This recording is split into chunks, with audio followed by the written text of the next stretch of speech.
Assalamualaikum warahmatullahi wabarakatuh. Alhamdulillahirabbil alamin. Nahmaduhu wa nasta'inuhu wa nastaghfiruh wa na'udzu billahi min syururi anfusina wa min sayyiati a'malina. May yahdihillahu fala mudhillalah wa may yudlil fala hadiyalah. Asyhadu an la ilaha illallah la syarikalah wa asyhadu anna Muhammadan abduhu wa rasuluh. Allahumma salli ala sayyidina Muhammad wa ala ali sayyidina Muhammad amma. Alhamdulillahirabbil alamin. Hadirin yang dimuliakan Allah Subhanahu wa taala, pertama marilah kita bersyukur kepada Allah. Sore hari ini kita bisa menjalankan kewajiban kita kepada Allah, semuanya tidak lain dan tidak bukan karena kekuatan dari Allah.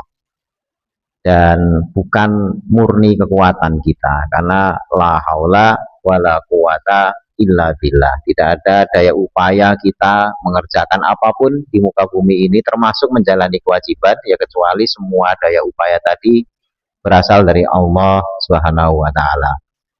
Sore hari ini kita melanjutkan kitab Riyadhus Shalihin bab ke-16, Babul amri bil muhafazati ala sunnah wa adabiha. Bab perintah untuk menjaga ya ala sunnah, terhadap sunnah, wa adabiha, dan adab-adabnya. Ini bab untuk menjaga sunnah serta adab-adabnya. Qala Allah Ta'ala, berfirman Allah Ta'ala, a'udzubillahi minasyaitonir rajim. Wa ma atakumur rasulu fakhudu. Wa ma, dan apa-apa yang atakum, mendatangkan kepada kalian ar-rasulu, yakni Rasulullah SAW. Jadi apa-apa yang Rasulullah SAW datangkan untuk kalian, fakhuduhu, maka ambillah oleh kalian dia. Yang didatangkan, yang dibawa Nabi, maksudnya itu ambil. Wama nahakum anhu, wama, dan apa saja yang nahakum Rasulullah SAW larang untuk kalian, anhu, darinya, fantahu, maka hendaknya kalian berhenti melakukannya. Ini surah Al-Hasyr ayat ke-7. Jadi kadang-kadang kita itu terhadap apa yang dilarang oleh Nabi, ya walaupun nanti ada penjelasan-penjelasan secara fikih gitu ya, itu kita nganggapnya wah ini cuma larangan Nabi ya. Oh ini perintah Nabi, jadi derajatnya sunnah gitu ya. Padahal tidak seperti itu, tidak selalu seperti itu. Karena di ayat ini menunjukkan apa yang Rasul datangkan untuk kalian. Maksudnya apa yang diperintahkan oleh Rasul, ya ambil. Ya, jadi perintahnya itu untuk perintah Rasul itu diambil. Jangan kita wah cuma sunnah dari Nabi, bukan. Ya, karena yang merintah untuk ngambil itu Allah di dalam Al-Quran. Ya, sehingga misalnya ada makanan ya yang dalam Al-Quran nggak ada. Ya, tapi Rasul mengharamkan. Ya. Berdasarkan ayat ini, seyogianya kita juga mengharamkan. Walaupun nanti mesti ada penjelasan-penjelasan. Apakah keharamannya itu adalah keharaman makruhah yang sifatnya makruh, atau memang benar-benar haram sebagaimana yang disebut di dalam Al-Quran, misalnya kayak babi, darah, dan lain sebagainya. Ya. Karena seringkali apa yang tidak disebut di dalam ayat, ketika diharamkan oleh Rasulullah SAW, itu seringkali adalah sebagai penjelas atau pelengkap yang tidak disebut secara khusus. Ya, jadi misalnya kalau ditanya daging manusia haram apa enggak, nah, gitu. Karena ada yang ngotot yang disebut di dalam Al-Quran itu yang haram cuma dikit. Homer, babi, darah, bangkai. Daging manusia disebut enggak? Enggak. Gitu ya. Anjing? Enggak gitu ya. Nah, ini terus ya karena disebut dalam Al-Qur'an, maka ya sudah. Nah, padahal Rasulullah SAW itu juga melarang beberapa makanan, ya, atau mengharamkan beberapa jenis binatang yang memang tidak terdapat di dalam Al-Quran, sehingga untuk ikut mengharamkan apa yang diharamkan oleh Rasulullah padahal tidak ada dalam Al-Quran, digunakanlah ayat ini, ya, wa manahakum anhu fantahu. Apa yang Allah larang ya kalian juga ikut larang, ya, kalian berhenti dari mengerjakan. Nah, itu secara umum, meskipun nanti ada beberapa hal yang sifatnya misalnya Rasul melarang, misal ini ada penjelasan-penjelasan yang sifatnya lebih khusus, ya, lebih khusus. Contoh misalnya begini, ada di dalam ayat disebutkan bangkai itu adalah haram, ya, bangkai. Tapi kemudian di dalam hadis disebutkan laut itu suci airnya dan halal apa? Bangkainya, gitu ya. Nah, itu artinya berarti kalau misalnya nemu ikan laut, ya, atau nemu ikan mati gitu ya, atau ya ikannya kita pukul mati jadi bangkai gitu ya, kan nggak mungkin disembelih, ya. Itu ya akhirnya jadi boleh. Tapi di dalam Al-Quran tidak ada perkataan bahwasanya kecuali bangkai yang ada kaitannya binatang laut, ya.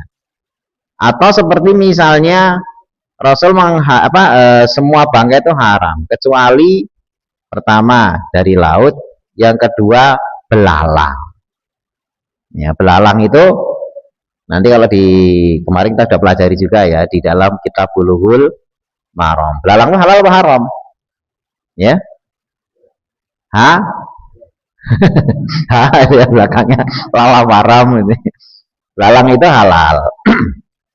Jadi jenis belalang itu dibolehkan untuk dikonsumsi karena memang ada hadis yang menyebutkan ya bangkai itu haram ya kecuali tadi yang dari lautan, ya, berupa ikan dan sebagainya, dan juga belalang disebut, gitu. Karena tidak mungkin nyembelih belalang, dapat belalang sekarung disembelih satu-satu repot, gitu ya. Dapat ikan teri sekarung gitu ya nggak mungkin disembelih satu-satu, jadi ya bangkainya halal. Nah, jadi penjelas seperti itu, ya, apa yang dibawa Rasul ambil, apa yang dilarang ya larang juga, kalian berhenti tidak mengerjakan. Itu sebagai apa istilahnya, cap stempel dari Allah. Jadi jangan misalnya Allah saja ngomong ini kok Nabi nambah-nambahi, loh kok Nabi nambah-nambahi, emang fungsi Nabi apa dikatakan nambah-nambahi? Ya Allah betul menyebut itu. Lah kalau Nabi nambahi ya itu sudah diizinkan Allah. Apa yang Rasul bawa ambil, ya, karena perintahnya di sini, ya, sehingga apa-apa yang Rasul bawa yang kemudian ternyata di dalam Al-Quran memang tidak ada, dianggap sebagai tambahan penjelas. Kadang-kadang tambahan karena memang tidak disebut dalam Al-Quran, kadang-kadang tambahan sebagai penjelasan. Nah, itu penting karena ada yang ngotot pokoknya yang haram-haram bener itu yang dari Al-Quran saja, yang lainnya itu boleh di ini gitu, kayaknya halal-halal bener yang dari Al-Quran saja, yang kalau yang dari Nabi itu jadi kayak merendahkan Nabi, itu tidak boleh, ya. Adabnya kita terhadap apa yang dibawa oleh Rasul, ya, kita harus benar-benar jaga. Kemudian berikutnya wa ma yantiqu anil hawa, dan tidaklah dia Rasul itu bicara, ya, dari hawa nafsunya. In huwa, tidaklah dia yang dibawakan oleh Rasul, ya, yakni Al-Quran, ya, ila wahyu yuha, kecuali itu adalah wahyu yang diwahyukan oleh Allah, wahyu yang diwahyukan.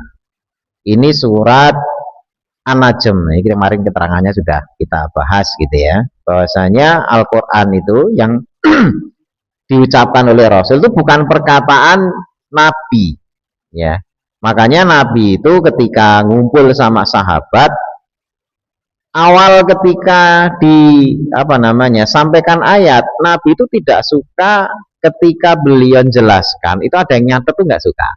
Tapi kalau ada wahyu disampaikan, silahkan boleh dicatat atau dihafalkan. Makanya awal-awal yang namanya hadis itu beliau nggak suka kalau pembicaraan beliau itu dicatat. Ya, jadi bahkan ada riwayat khusus, jangan kamu catat, jangan samakan omongan saya dengan omongan firman Allah gitu ya.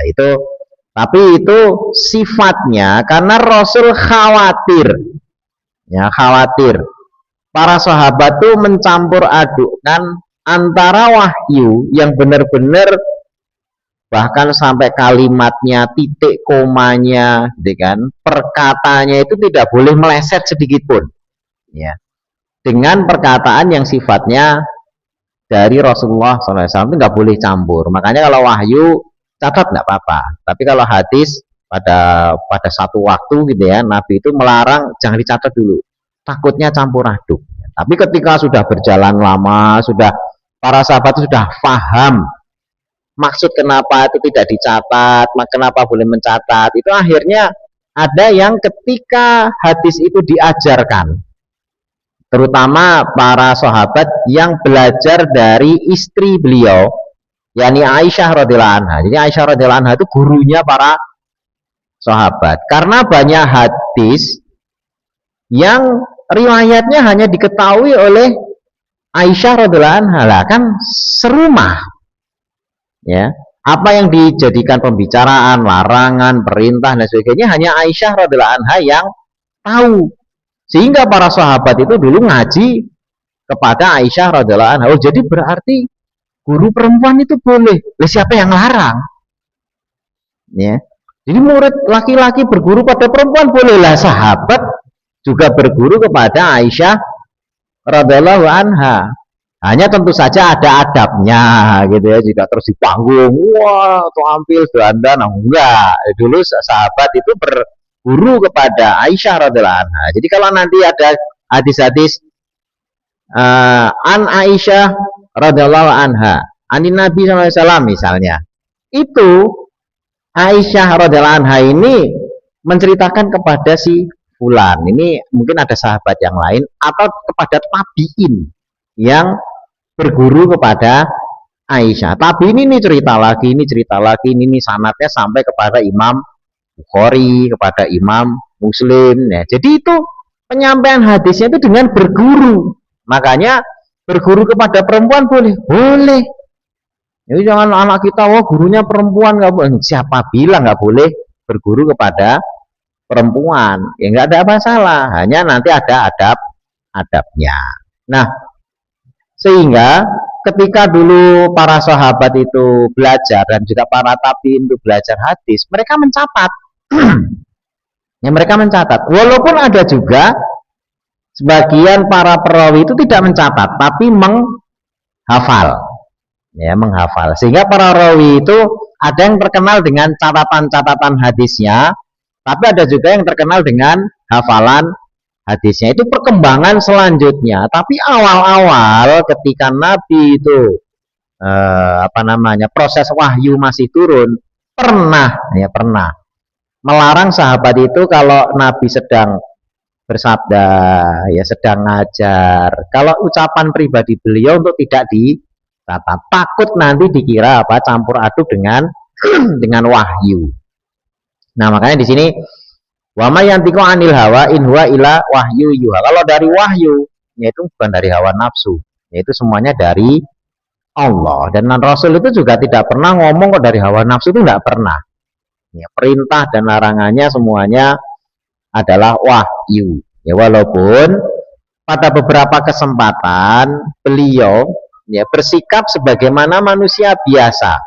Karena di dalam Al-Quran juga beliau disebut sebagai manusia biasa, sebagaimana di surat Al-Kahfi gitu ya, itu ya beliau disebut sebagai bashar.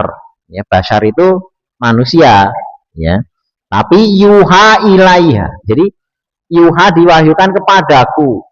Ya, Nabi itu bilang saya ini manusia biasa, tapi diwahyukan kepadaku. Diwahyukan apa? Tidak ada ilah selain Allah. Nah itu ada wahyu yang membedakan antara bashar dalam artian manusia biasa kita ya.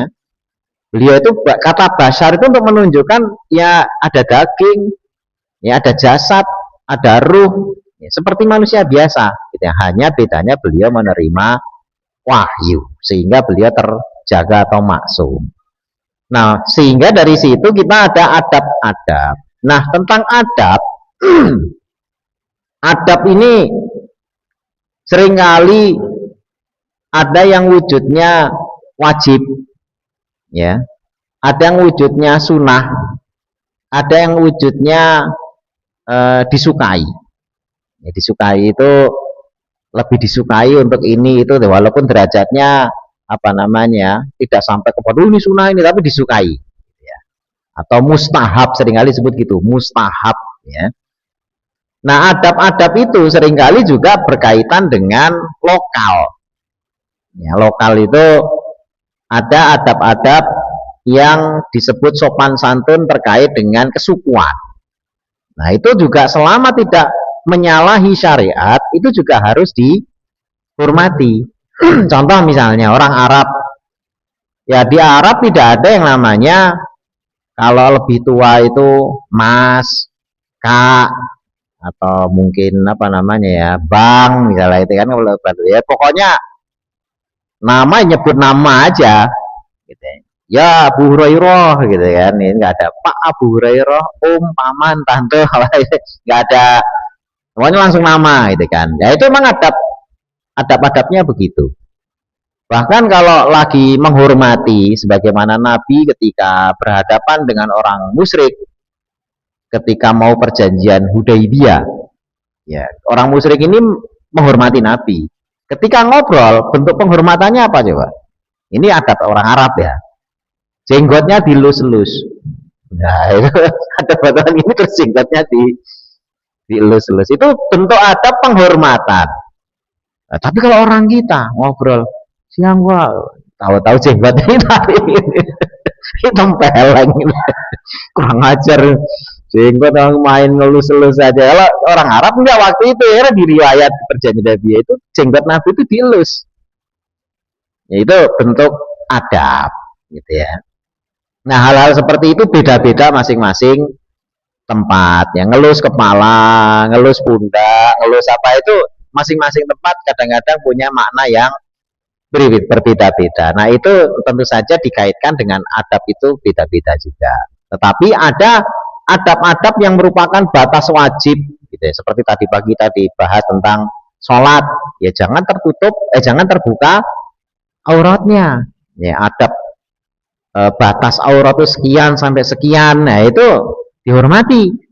Ya, jangan sampai dilanggar, karena kalau dilanggar itu ya berarti nanti membatalkan sholat ya, kayak gitu. Itu ada batasan ininya. Nah, sehingga ketika kalau sekedar menjalankan wajib, ya, orang sholat itu pakai kain yang sebatas nutup pusar sampai ke lutut, ya itu sudah sah.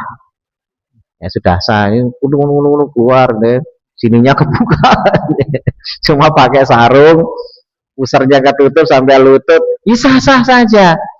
Cuma adabnya gimana? Ya, karena khudu zinatakum, ya ambillah perhiasan kalian, maksudnya disuruh kita itu berhias. Kelebihan dari yang wajib itu adalah perhiasan. Ya, sehingga kalau kita pakai tidak hanya nutup atas ya, tapi juga sampai ke panjang gitu kan, sampai ke mata kaki gitu ya, di atasnya gitu ya. Nah, itu hal-hal yang kelebihan-kelebihan yang menjaga adab. Itu menjaga adab. Ya, tidak misalnya ini hukumnya apa gimana? Ya itu adab. Karena di zaman sahabat dulu ada yang mengambil wajibnya saja karena memang punya keterbatasan. Ada yang punya kain cuma selembar, tapi harus nutupi dari apa namanya pusar sampai ke. Jadi akhirnya cuma dikalungkan. kan dikalungkan begini kayak sarung gitu, ini ketutup, ya sudah sampai ke lutut aja. Jadi sininya kebuka, punggungnya mungkin juga agak kelihatan ya. Tapi karena memang punyanya kainnya itu. Nah, jadi kalau bahas fikih, batasnya itu. Ini semiskin-miskinnya orang, ya kalau sudah dengan itu sudah sah. Tapi kalau kita tidak miskin banget gitu ya, punya kelebihan ya hendaknya dilebihkan sebagai tuntunan adab. Ya, dan adab itu diajarkan.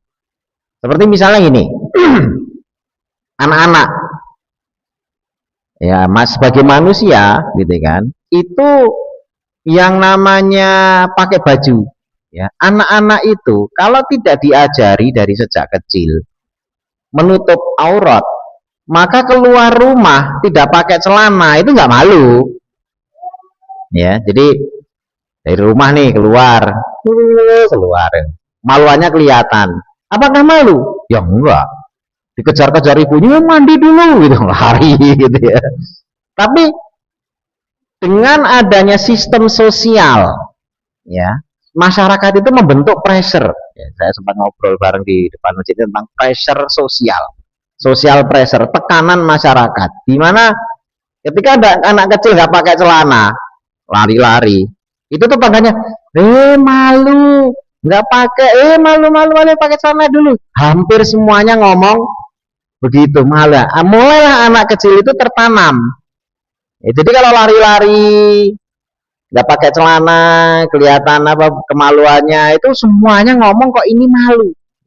Coba kalau semuanya diem, sampai gede juga anak ini tidak akan menyadari bahwasanya kalau nggak pakai celana kemaluannya kelihatan itu bukan hal yang memalukan, karena tidak ada pressure ya. Jadi adab itu terbentuk karena pressure ya, tekanan pertama tentu saja dari orang tua. Itulah yang disebut sebagai takdib. Takdib itu pendidikan, pengadaban, biar si anak punya adab. Agar anak punya adab, di pressure, ada tekanan.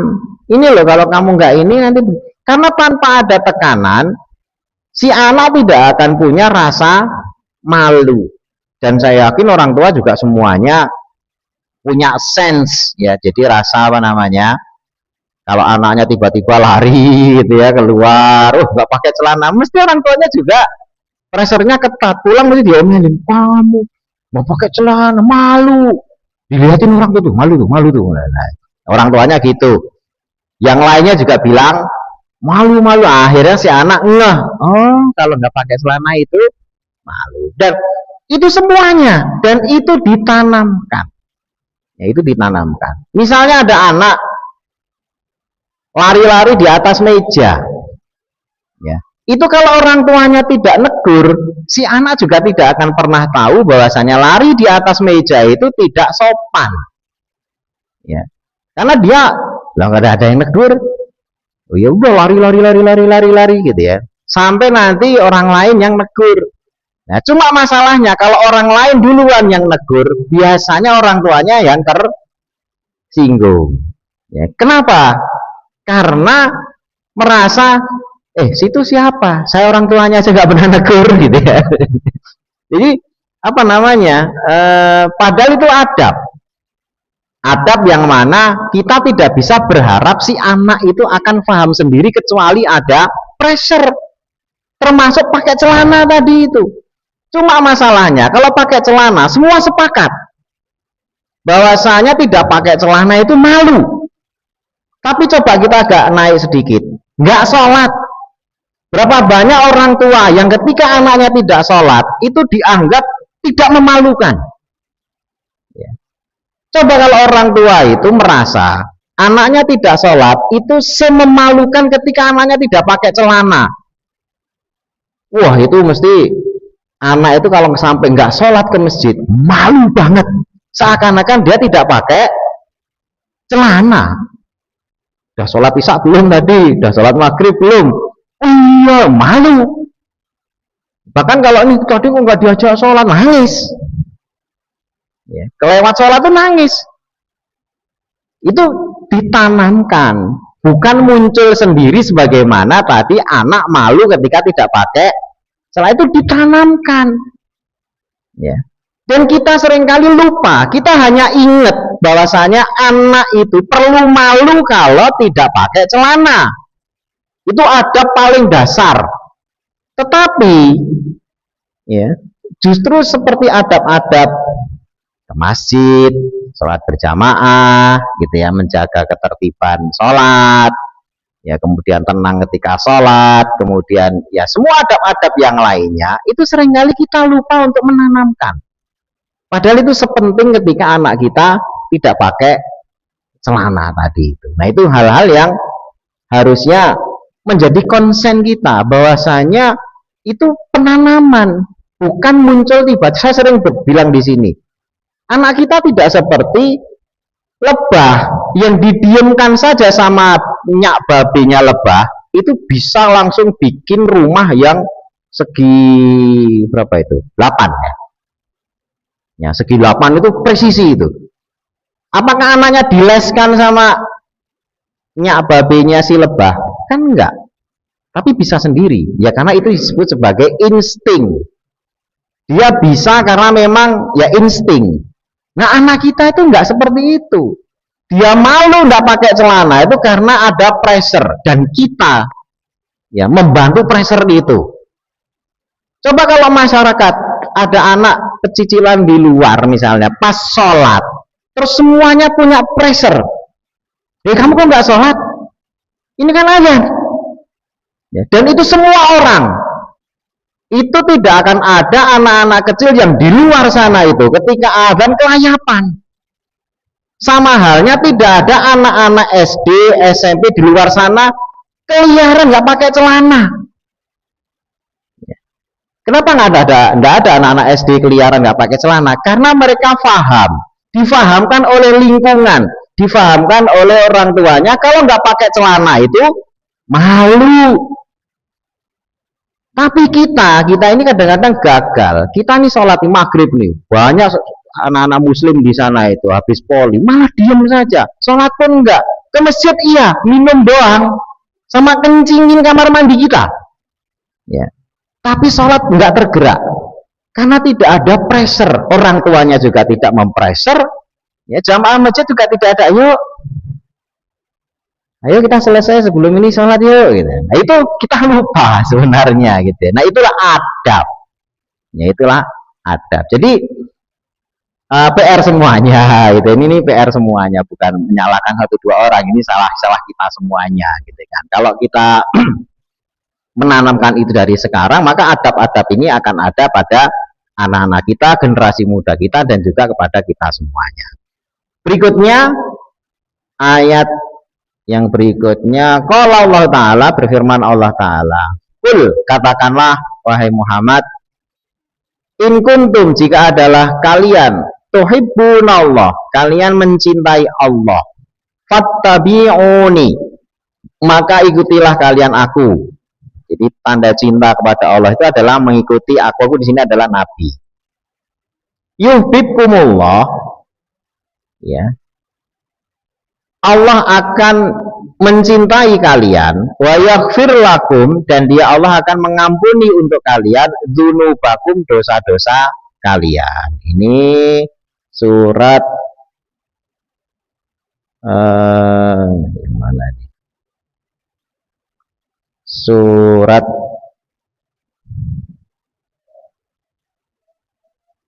Ali Imran ayat 31. Sama tak lupa saya pakai bawah, ya dipakai, nggak kelihatan. Ali Imran ayat 31. Jadi kalau cinta kepada Allah, dan ini disuruh, ya Nabi itu disuruh, Kul, katakanlah wahai Muhammad. Kenapa? Karena di sini ada fattabi'uni, ikuti saya. Kata ikutilah saya ini diperintah oleh Allah, bukan kehendak Nabi. Ya. Coba kalau tidak ada kata-kata katakan wahai Muhammad, terus tiba-tiba ayo ikuti saya. Tidak ada legitimasi. Ya. Tapi kalau Katakan oleh Muhammad, berarti perkataan yang akan dikatakan oleh Rasul ini adalah perintah Allah, sehingga Nabi mengikuti saya Nabi Muhammad maksudnya, itu perintah Allah, bukan kehendak Nabi.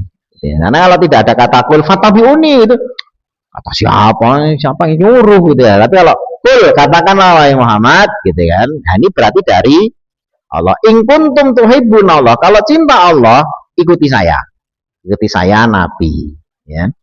Kemudian yuhibbukumullah, nah dari situlah baru Allah akan membalas cinta tersebut, wa yaghfir lakum dzunubakum. Jadi syarat ingin dicintai Allah itu adalah mengikuti Nabi. Kalau sudah ikut Nabi, balas akan dicintai oleh Allah. Jadi cinta kepada Allah itu wujudnya mengikuti Nabi. Tidak bisa mewujudkan cinta kepada Allah dengan mengikuti kehendak pribadi. Ya. Sama halnya sering contohkan, kalau kita cinta pada seseorang, ya seseorang ya bukan zat ya, kalau Allah kan zat.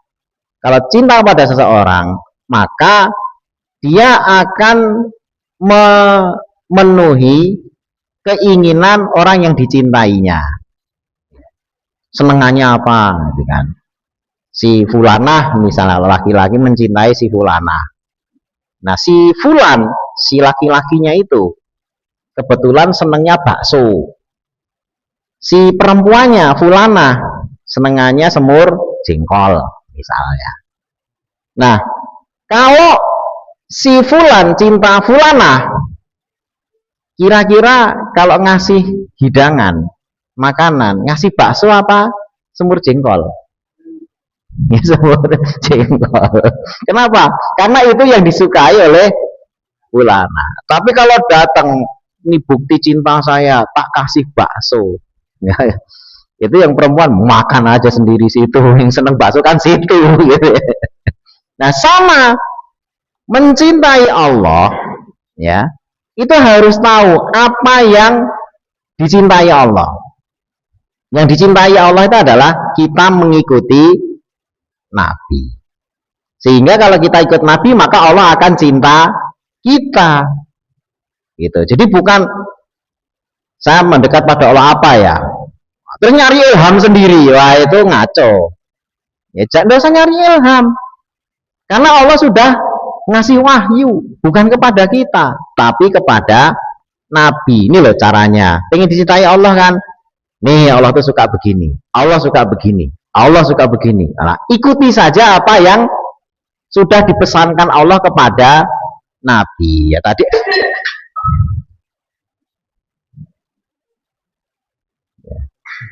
Nah. Jadi kalau mencintai diri sendiri, ya kalau mencintai Allah tapi terus ngikutin apa-apa yang menjadi kehendaknya, kesenangannya, maka sebenarnya dia sedang mencintai dirinya sendiri ya. Makanya di dalam ayat itu ada bunyi ayat yang, apakah engkau tidak melihat orang yang menjadikan hawa nafsunya itu sebagai Tuhannya ya. Ara'aita manit takhadha ilahahu hawahu. Nah itu bunyi ayatnya begitu. Ara'aita manit takhadha ilahahu hawahu. Tidakkah engkau mengetahui Muhammad orang yang mengambil hawa nafsunya sebagai Tuhannya? Ya ini siapa? Orang ini siapa? Ini adalah orang yang menyangka ya, Allah itu suka begini, suka begini, suka begini, tapi tidak ada dasarnya, cuma persangkaannya. Sehingga dia makan babi misalnya itu ya. Saya senang babi, Allah suka karena kan babi ini ciptaan Allah. Sama saya ciptaan Allah kan diciptakan untuk manusia, sudah saya makan. Loh kata siapa? Kata kamu sendiri ya, berarti kamu menyembah diri kamu sendiri. Karena Allah tidak membolehkan babi dimakan. Diciptakan iya. Ya, tapi tidak untuk dimakan manusia. Tidak semua yang diciptakan manusia boleh, tidak semua diciptakan Allah boleh dimakan manusia. Nyamuk diciptakan oleh Allah, tapi tidak untuk dimakan manusia. Jadi jangan beralasan, oh, ini kan ciptaan Allah, kenapa nggak boleh? Kenapa nggak makan nyamuk sekalian? Makan di situ. Kenapa nggak makan yang bangsa apa namanya yang menjijikan semuanya? Tidak semua ciptaan Allah boleh dimakan. Ada yang dibolehkan, ada yang tidak. Ya, sehingga kalau ngikutin pertanda cinta kepada Allah, yang ngikutin apa-apa yang diperintahkan oleh Allah. Diperintahkan itu melalui nabi, tidak melalui ilham, tidak melalui merasa saya mendapatkan wangsit, saya mendapatkan wahyu, saya mendapatkan ini itu mimpi, enggak boleh. Yang boleh begitu hanya siapa? Nabi. Nah, itu bukti cinta. Jadi ya seperti tadi itu ya, kalau senengannya si fulanah itu semur jengkol, ya sudah siapkan saja itu, nyari. Oh, tapi nggak lagi musim, ya cari. Kalau tanda cinta tuh musim nggak musim harus nyari. Kalau namanya ini haji kemana? Ke Mekah. Oh, jauh. Udah di Indonesia aja dibikin, ya nggak boleh. Ya harus ke Mekah sana. Ya. Jauh atau dekat harus ditempuh, itu bukti apa? Cinta. Gitu ya. Berikutnya, waqala ta'ala, berfirman Allah Ta'ala. Laqad kana lakum fi Rasulillahi uswatun hasanah. Ini ayat terkenal ya. Sungguh pada diri sungguh-sungguh adalah buat kalian ya, lakum buat kalian fi Rasulillah, pada diri Rasulullah SAW itu uswatun hasanah. Uswah teladan yang hasanah baik. Nah, teladan yang baik buat siapa? Gitu kan. Liman kana yarjullah, bagi orang yang berharap kepada Allah wal yaumal akhir dan hari akhir. Karena ada orang yang tidak menganggap Rasul sebagai suri tauladan. Nah, itu makanya tetap ada liman kana, hanya untuk orang yang berharap kepada Allah dan hari, yang beriman kepada Allah dan hari akhir. Kalau nggak beriman pada Allah dan hari akhir, ya mesti nggak suka. Ya, semua dicari-cari pada diri Rasul, ini nggak benar ya. Hikmah yang paling bagus pun nggak nemu. Itu karena tidak suka. Ya, semua tindakannya disalahkan. Istrinya banyak gini. Oh, nggak tahu dulu zaman itu gimana orang nikah, itu nggak tahu, dan bagaimana Rasul merubah itu semua nggak tahu. Ya, fokusnya pada poin-poin yang sebenarnya bukan yang pokok untuk dibahas. Gitu. Nah, itu hal-hal yang menyebabkan orang itu tidak nemu uswah yang baik atau tauladan yang baik pada diri Rasul. Tapi kalau orang yang beriman nemu aja. Ya, ada yang bisa bukan hanya bisa, tapi memang perilaku beliau dari A sampai Z-nya itu bisa menjadi tauladan. Bahkan ada orang yang bahkan tidak beriman gitu ya, bukan orang beriman, tidak beriman, tetapi dia memiliki parameter bahwasanya zaman sebelum dan sesudah keberadaan Rasulullah SAW itu beda. Sehingga keberadaan beliau itu dianggap sebagai pengaruh yang besar, bahkan merubah. Ya, perubahan yang dirasakan sebelum dan sesudah itu besar sekali. Ya, sebelum adanya Rasul dan sesudah adanya Rasul itu perubahannya besar. Jadi akhirnya yang diukur adalah parameter dohir. Jadi orang kafir yang menyusun buku ini tidak melihat ini kitab suci, ini hadis, ini ayat, enggak. Tapi dia hanya melihat dari orang-orang yang dia dia amati kisah hidupnya dan sebagainya. Antara orang ini datang ya di sebelum dan sesudahnya itu seberapa besar perubahan yang dialami dunia. Dunia ini lahir, kalau tanpa dia gimana, kalau ada dia gimana, itu dinilai dari parameter dohir. Ya, kalau seperti kita ini kan, kita lahir gak lahir sama aja, dunia itu gak berubah. Terus itu lahir gak lahir sama aja, gitu. Besok mati juga gak ada yang paling sedih anak istri, gitu. Gak banyak berubah. Gitu ya. Tapi kalau Nabi, di situ kan disusun tuh, nomor 1 itu Nabi. Ya, yang nyusun itu Michael H. Hart, gitu ya, Michael H. Hart, gitu ya, Michael H. Itu bukan orang beriman, tetapi dia ngukur perubahan. Ini sebelum dan sudah Nabi, perubahannya paling gede. Nomor 2 siapa? Newton. Kan dengan hukum Newton itu, hukum F sama dengan M kali A ya, massa kali percepatan, ya, akselerasi, itu merubah semua fisika yang tadinya serba abstrak itu bisa diangkakan. Itu Newton. Jadi pertama Nabi, karena sebelum dan sudah Nabi lahir itu beda sekali zaman. Yang kedua Newton, ya, walaupun nanti ada Einstein, karena Newton itu dikoreksi sama Einstein, tapi nomor kesekian, gitu kan. Nah itu hal-hal yang dinilai, dilihat bahkan oleh orang yang bukan orang beriman. Apalagi harusnya kalau orang beriman itu bisa lebih melihat. Selanjutnya ayat berikutnya, qala Allah Ta'ala, fala rabbika, maka tidaklah demi Tuhanmu. Maka sekali-kali tidak demi Tuhanmu. La yu'minuna, tidaklah beriman. Ini tidaknya sampai 2 kali. Ada yang menyebut la pertama itu la untuk menekankan sungguh-sungguh, tapi ada yang menyebutkan la terus ditekankan la lagi gitu ya. Maka sekali-kali tidak demi Tuhanmu. La tidak beriman benar-benar, yu'minuna. Hatta sehingga yuhakimuka, mereka itu menjadikan engkau sebagai hakim. Fima syajara bainahum, pada apa-apa yang mereka berselisih di antara mereka.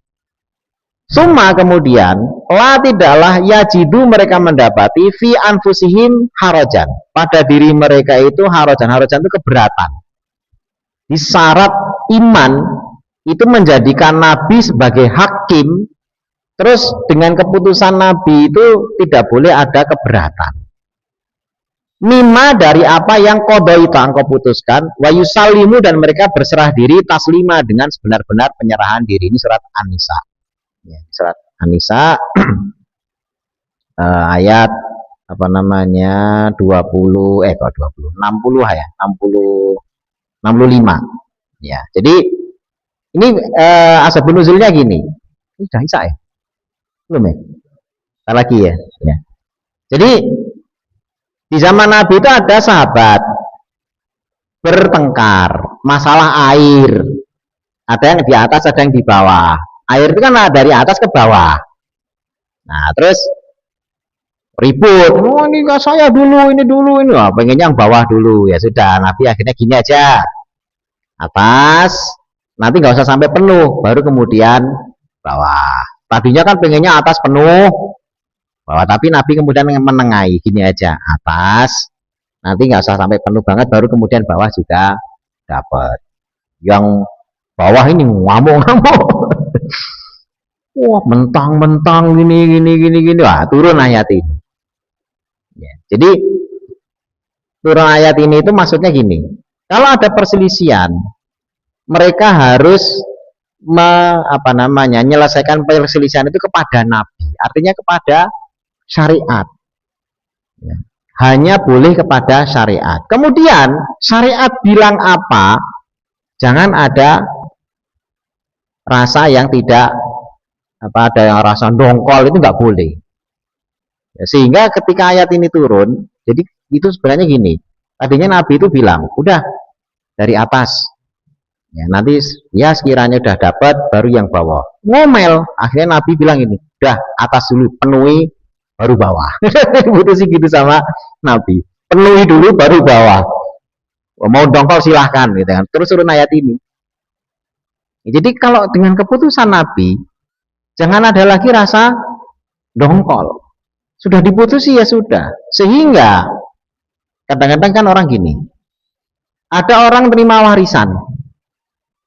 Ya, terus si anak ini kebetulan ada anak laki, anak perempuan, si perempuannya, wah saya kalau pakai hukum Islam, peradilan agama, saya dapatnya cuma dikit, gitu ya. Ya udah saya nggak pakai peradilan agama, saya pengadilan apa? Umum aja. Ya, biar dapat apa? 50 atau apa. Nah ini kan dia tidak mau menggunakan Allah dan Rasulnya sebagai hakim. Dia lebih memilih kepada hukum manusia.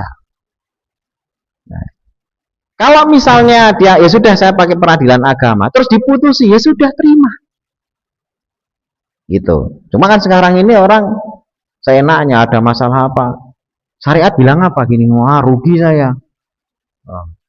Bang syariah sama ini, wah sama-sama ini, wah ini malah lebih gede, lebih rugi saya daripada bunga gitu. Udah saya mending ya konvensional aja pakai bunga gitu ya, cari yang murah.